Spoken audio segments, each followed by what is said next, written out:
Hello friends, ये मेरा first video है। मैं आपको चैप्टर 1 क्लास 9 का समझाने जा रहा हूँ। हर एक क्वेश्चन जिससे आप एग्ज़ाम में बहुत बढ़िया मार्क्स ला सकते हो। चैप्टर 1 से हर एक चीज़ समझा दूंगा, हर एक क्वेश्चन। तो टाइम को ज़्यादा वेस्ट न करते हुए मैं स्टार्ट कर रहा हूँ। मेरे चैनल का नाम है स्टडी प्लेनेट और मैं एसएस आप लोगों को पूरा साइंस पढ़ाऊँगा। बस आप लोग सब्सक्राइब और लाइक करते रहिएगा, जिससे मेरा हौसला टूटे ना। और आगे बढ़ते हैं।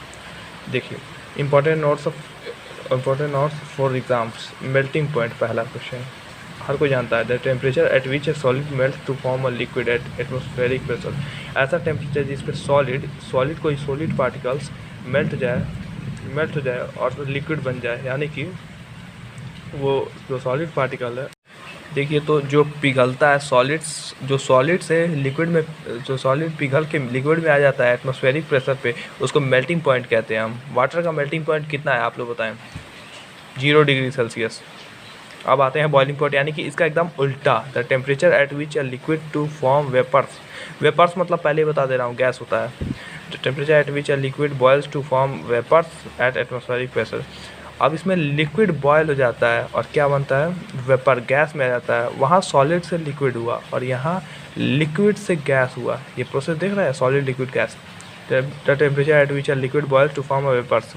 इसमें लिक्विड से वेपर बन जाता है। जब टेम्परेचर ज़्यादा रहता है, ज़्यादा टेम्परेचर पे लिक्विड से गैस हो सकता है। जब धूप ज़्यादा पड़ती तभी ना जो पानी ले सकता है, बादलों में पानी जाता है। वो वाटर साइकिल आप लोगों ने पढ़ा होगा पहले, जो धूप से पानी ऊपर खींचता है। चलिए, बॉइलिंग पॉइंट हो गया।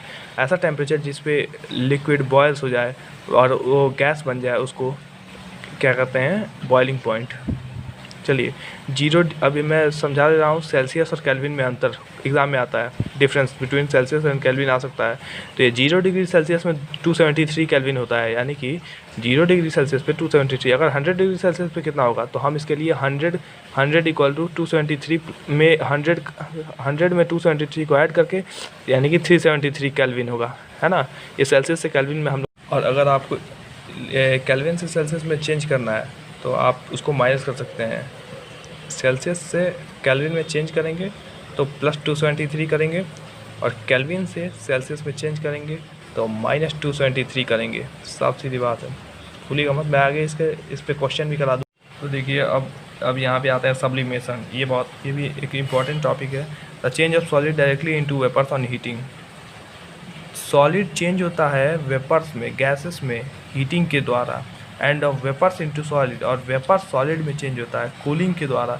Passing through an intervening liquid state. Intervening liquid state का मतलब है बिना हस्तक्षेप हुए लिक्विड स्टेट में ये सॉलिड से गैस में और गैस से सॉलिड में ये चेंज हो जाते हैं। जैसे सॉलिड से गैस में और गैस से सॉलिड में, इसको क्या कहते हैं? सब्लिमेशन। देखिए, ये कुछ बदमाश पार्टिकल होते हैं।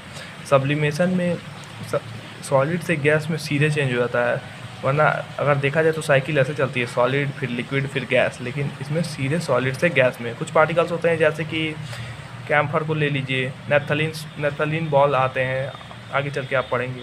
ये सब सीधे इसको जलाने पे या कूल करने पे, या तो कूल करने पे गैस बन जाते हैं, और कूल करने पे नहीं, हीट करने पे गैस बन जाते हैं, और कूल करने पे ये फिर से सॉलिड बन जाते हैं। तो ये है। अब आगे चलते हैं। Evaporation. Surface phenomena in which a liquid. तो देखिए, तो ये था सब्लिमेशन। देखिए, अब evaporation. Surface phenomena in which a liquid changes into vapour. ऐसा सरफेस फिनोमिना जिसमें लिक्विड वेपर में चेंज होता है, लिक्विड वेपर में चेंज होता है एट एनी टेम्परेचर, किसी भी टेम्परेचर पर, बॉइलिंग पॉइंट से नीचे। वाटर का बॉइलिंग पॉइंट कितना है? 100 डिग्री सेल्सियस, यानी कि 100 डिग्री से नीचे 70 डिग्री, 50 डिग्री, ऐसे पे जो ये होता है। ये वाटर साइकिल में भी आप देख सकते हैं, वो जाता है ऊपर। यही होता है, लिक्विड वेपर में चेंज हो जाता है बॉइलिंग पॉइंट से बिलो इट्स बॉइलिंग पॉइंट। ये रहा इवापोरेशन। जो पानी गिरता है ना बादल, आप देखेंगे कभी आप गैस पे पानी चढ़ाएंगे तो फिर वो पानी धीमे धीमे थोड़ा सा कम हो जाएगा, कुछ अमाउंट पे पानी कम हो जाएगा, तो वहाँ इवापोरेशन हुआ रहता है। ठीक है, तो देखिए, फैक्टर अफेक्टिंग इवापोरेशन आप समझाएंगे। देखो, इसमें एक्सपोज सरफेस एरिया है। जब सरफेस एरिया बढ़ेगा, इसमें सरफेस एरिया ऑफ लिक्विड का सरफेस एरिया बढ़ेगा तो इवापोरेशन इंक्रीज़ करेगा। तो ये रट लो, इसमें कुछ समझाने लायक नहीं, आप सीधे रट लो। जब सर पूछेगा एग्ज़ाम में सरफेस एरिया बढ़ेगा तो इवापोरेशन बढ़ेगा, ठीक है ना। सरफेस एरिया बढ़ेगा यानी कि इवापोरेशन बढ़ेगा। फिर टेम्परेचर, जब टेम्परेचर में क्या होता है कि काइनेटिक एनर्जी, हमारे शरीर में जब भी टेम्परेचर बढ़ता है तो एक काइनेटिक एनर्जी वो होता है, डेवलप होता है। जो काइनेटिक एनर्जी डेवलप होता है उसके पार्टिकल्स जो होते हैं जब वो डेवलप होता है तो इवापोरेशन वहाँ इंक्रीज़ होता है, तो रेट ऑफ इवापोरेशन भी इंक्रीज़ होता है। तो जब जब टेम्परेचर बढ़ेगा तो क्या होगा, रेट ऑफ इवापोरेशन भी इंक्रीज़ हुआ। अब ह्यूमिडिटी को हिंदी में क्या कहते हैं, नमी कहते हैं। तो when the humidity of air is low, जब evaporation rate is increase, more humidity less evaporation.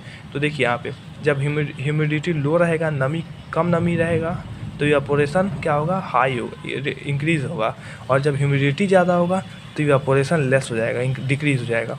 तो ये टॉपिक याद रखना, क्योंकि ये तीनों तो इंक्रीज़ हो रहे हैं तो इंक्रीज़ हो रहे हैं, लेकिन ये जब इंक्रीज़ होता है तो इसका एकदम उल्टा हो जाता है, डिक्रीज़ होता है। और जब ये डिक्रीज़ होता है तो ये इंक्रीज़ हो जाता है। तो विंड में देखते हैं, when wind speed increase rate of evaporation also increase. जब विंड की स्पीड इंक्रीज होती है तो इवापोरेशन, रेट ऑफ इवापोरेशन भी इंक्रीज होता है। तो याद रखिए, यहाँ से फिर से मैं दोहरा दे रहा हूँ, जब सरफेस एरिया बढ़ता है तो रेट ऑफ इवापोरेशन भी बढ़ता है। चलिए, जब टेम्परेचर बढ़ता है तो रेट ऑफ इवापोरेशन भी बढ़ता है। जब ह्यूमिडिटी बढ़ती है तो रेट ऑफ इवापोरेशन डिक्रीज होती है। जब ह्यूमिडिटी बढ़ती है तो रेट ऑफ इवापोरेशन डिक्रीज होता है। यही आपको याद करने लायक है, क्योंकि ये तीनों तो एक ही जैसे हैं। तो देखिए, तो याद रखा, अब ये देख लिया कि तो ये चारों याद रखने लायक है। तो फिर से एक बार, सरफेस एरिया बढ़ता है तो इवापोरेशन बढ़ता है, टेम्परेचर बढ़ता है तो इवापोरेशन बढ़ता है, ह्यूमिडिटी बढ़ता है तो इवापोरेशन घटता है, विंड बढ़ता है तो इवापोरेशन बढ़ता है, रेट ऑफ इवापोरेशन। तो याद रखना आप लोग। और जब घटेगा विंड तो इवापोरेशन घटेगा, उसी तरह इन सब में भी होगा, जो घटेगा उसमें घटेगा, बस इसके लिए अलग हुआ, इसके लिए एकदम अपोजिट हुआ। ह्यूमिडिटी की अपोजिट क्या होता है, इवापोरेशन। चलिए यहाँ देखिए क्या है, इवापोरेशन ऑलवेज कॉजेस कूलिंग। अच्छा, इवापोरेशन ऑलवेज कॉजेस कूलिंग। तो cooling cause by evaporation is based on the fact that when a liquid evaporate it take latent heat of vaporisation.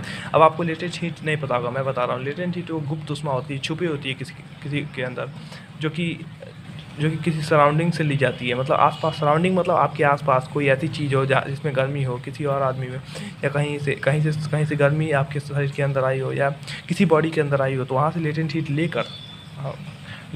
लेकर इसमें क्या होता है, लेटेंट हीट ऑफ वेपोराइजेशन लिया जाता है। और लेने के बाद सराउंडिंग से वो जो हीट होता है उसको लूज़ कर दिया जाता है, मतलब कहीं और छोड़ दिया जाता है। वो हीट निकल जाती है, जब निकल जाती है तो कूल हो जाता है, वो वहाँ ठंडी आ जाती है। तो देखिए, चलिए अब मैं दिखा रहा हूँ आपको एग्जांपल।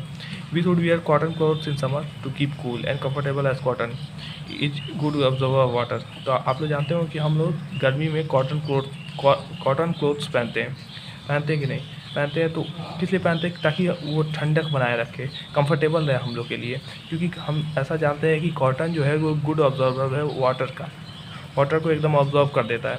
तो so it absorb the sweat from our body and expose it air for the evaporation और स्वीट। तो दोस्तों देख रहे थे, तो मैं ये बता रहा हूँ, तो जब हम कॉटन के कपड़े गर्मी में पहनते हैं तो जो हमारे शरीर में जो पसीना होता है, पसीने इंग्लिश में स्वेट कहते हैं, इस एग्जांपल में लिखा है, हिंदी में समझा दे रहा हूँ। तो जो पसीना होता है शरीर के अंदर, वो कॉटन का जो कपड़ा होता है वो बाहर वो कर देता है, लूज़ कर देता है, बाहर निकाल देता है, जिससे हमारे शरीर के अंदर एक ठंडक फैल जाती है। इसीलिए हमको वो कंफर्टेबल लगता है कॉटन क्लोथ। और सबसे बड़ी बात एक और है कि कॉटन जो है वो गुड ऑब्जर्वर है किसका, वाटर का। इसी वजह से यही, और इसी तरह इवापोरेशन भी लूज़ हो जाता है, हमारी बॉडी जो लेटेंट हीट होता है वो गर्मी लूज़ हो जाती है और ठंडक हमारे शरीर में आ जाता है। अगला पार्ट जल्दी ही मैं डाल दूंगा यूट्यूब पे, ताकि आप सब देख सकें, समझ सकें इस क्वेश्चन को। जिनको अच्छा लगे सब्सक्राइब करें, लाइक करें। और भी वीडियो डालूंगा जिससे ऐसे कई सारे चैप्टर साइंस के जिसमें आसानी हो आपको एग्ज़ाम में, जेकर आप बढ़िया नंबर से पास हो सकें। Thank you.